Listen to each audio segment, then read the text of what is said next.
Ayan. Ayan. Morning.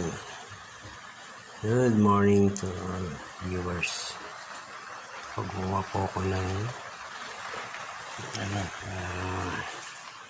para hindi makapasok ng mga insekto, alalahipan o ipis maliliit o pagtirano.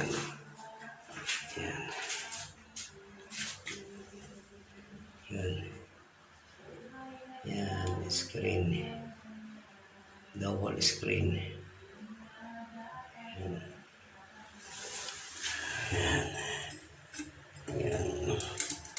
para hindi pasukin ng mga insekto. Then kung dumadaan din po yung then dumadaan yung mga alalahipan. Yan, wala rin siya dadaan.